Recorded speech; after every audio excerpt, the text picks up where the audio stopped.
rest of the book, Meadowlands, that we didn't get to finish in class. This is for hybrid A.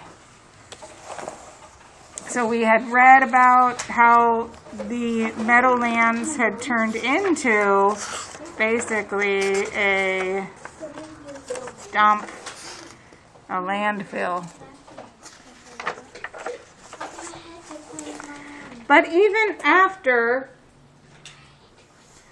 being dug out, filled in, run over, and dumped on, the wetlands still showed signs of life. The Hackensack River still flowed south. The tide still rose north from the Atlantic Ocean. The river and tide still met in the Meadowlands twice a day, as they had for 10,000 years, because they did, the ecosystem had a chance to recover. All along the river carried little bits of dirt and dead plants called detritus. From the hills, the tide brought little bits of plankton and algae from the Atlantic Ocean as they pushed against each other and slowed down. The river and tide dropped their bits to the bottom of the marsh. Fresh muck piled up every day.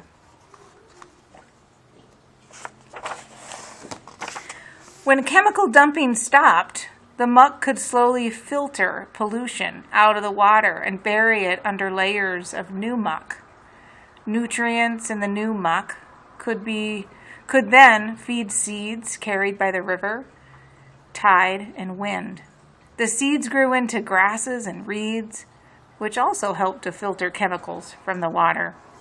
Isn't that incredible how this ecosystem, which is everything living and non-living that exists in an environment, how this ecosystem is healing itself, how it's bringing itself back. Less pollution also meant the swirling fresh water and salt water had more oxygen to add to the little bits of plankton, algae, and detritus. The oxygen helped bacteria in the water break down the mix into a nutritious soup for snails, worms, and insects. The reeds rattled and ticked, and the wetlands buzzed with millions of bugs. Notice how the edge on this page is bugs. It's all the bugs coming back. Bugs are so important to our world. The river and tide helped heal the Meadowlands, slowly filtering out poisonous chemicals, absorbing oxygen, and feeding plants and microorganisms. Tough little mummichogs survived the worst pollution, and now they had cleaner water and more small prey to eat. So I'm guessing that these are the Mummichugs. Wow, what a great name.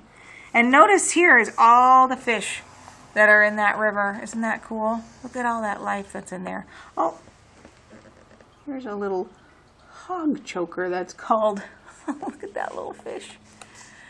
Healthy populations of small fish attracted bigger fish, which come from cold oceans during high tide to hunt the small fish and to lay their eggs in the warmer, calmer marsh water. Among the cozy grasses, their young are safer from the even bigger fish that might eat them in the ocean. When they have grown old enough, they ride the river current back to the sea.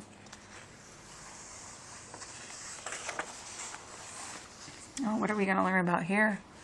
What are all these little creatures around the edges? When the tide starts to fall again, the river and creeks begin to shrink. Fish must flee to the deep water, or they will be trapped in shallow puddles. The falling tide is also like a rising current, exposing the muddy banks of the river and creeks and revealing more creatures that are thriving again in the Meadowlands. This is the chance for the fiddler crab to dance. There's our fiddler crab. Look at that huge pincher that he has. You notice in the pictures, in a lot of the pictures, they show the garbage and things that are still in the Meadowlands. You notice in this picture how there is a plastic bag floating in the water. And there's a bottle up there. Each male fiddler has one big clumsy claw, which he waves back and forth, back and forth.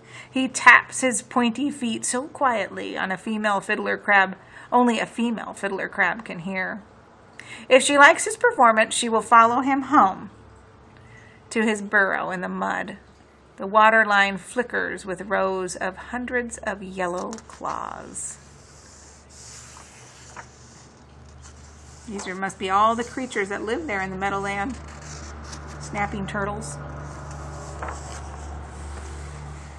At low tide, the salt water slides all the way back to the ocean. Creeks and puddles disappear, revealing mudflats.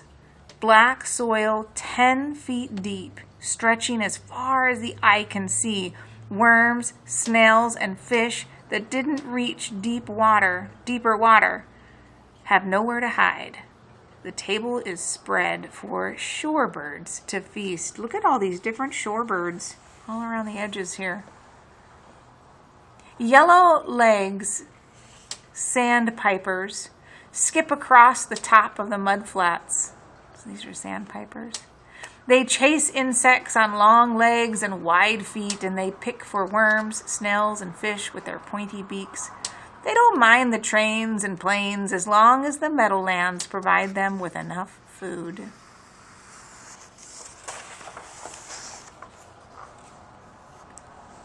Before the mudflats begin to dry out, the tide rolls back in to cover them up again. A ruddy duck's nest floating on the water rises with it. Woven into plants growing in the water and riding on the tide, the nest always stays hidden. A silky lining of feathers keep eggs safe and ducklings warm. Stiff, dry reed stems form sturdy walls. The mother ruddy duck likes a spot with crowded reeds, just off the shore and out of reach of raccoons that might steal her eggs. There are places for all kinds of homes scattered among the railroads and parking lots, with less pollution and new food sources. The Meadowland is attracting more birds back to its wetlands. That's just some of the birds there.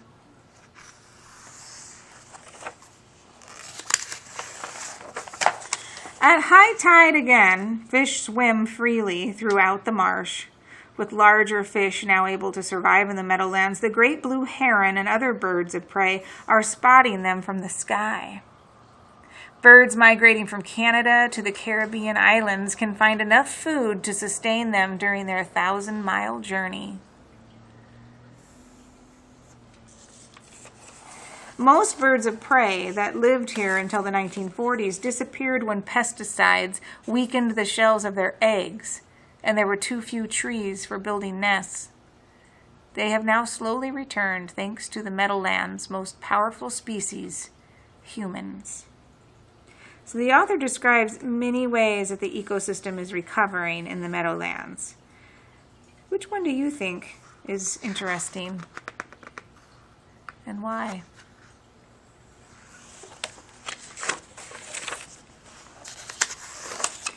People in the Meadowlands have changed their view of their habitat. Karen is on a field trip with her class to a salt marsh. With her dip net, she catches 3 mummichugs and 10 grass shrimp. She learns that the variety of life in the salt marsh supports the world's fish and birds.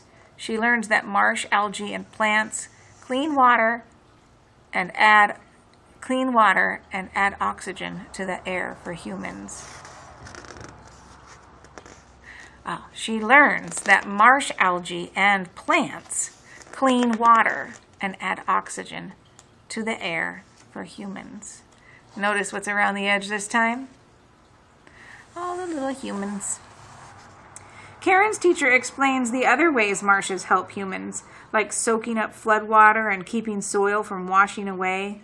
Karen also learns how to take care of the wetlands. When she gets home, she'll recycle more and use less of everything. So less waste is dumped in the wetlands. She'll teach her family to conserve energy to create less air pollution. So on her class field trip, Karen learned about ways to help protect the wetlands. How is it related to things we read about in other books? We've been reading a lot about this, haven't we? Things that we can actually do right now, today, with our families and in our communities. I wonder what you are thinking you might do.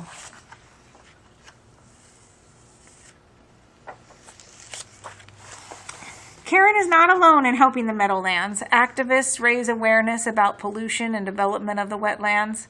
Federal, state, and local governments force polluters to clean up their mistakes and help restore the wetlands. Businesses use cleaner manufacturing methods and sponsor conservation efforts. Volunteers clean up garbage and create friendly places for animals, like nest boxes, to attract them back to the marsh. Look at how it's looking now. Isn't that beautiful? In July 2007, for the first time in 50 years, a young osprey, a bird of prey, leaped out and took flight from a nest its parents had built in the Meadowlands. If a fragile family of osprey can survive among these reeds and highways, other creatures can return and survive too. The Meadowlands is recovering, and it is inspiring people in urban wetlands all around the world to look for hope in this flat, wet, beautiful place.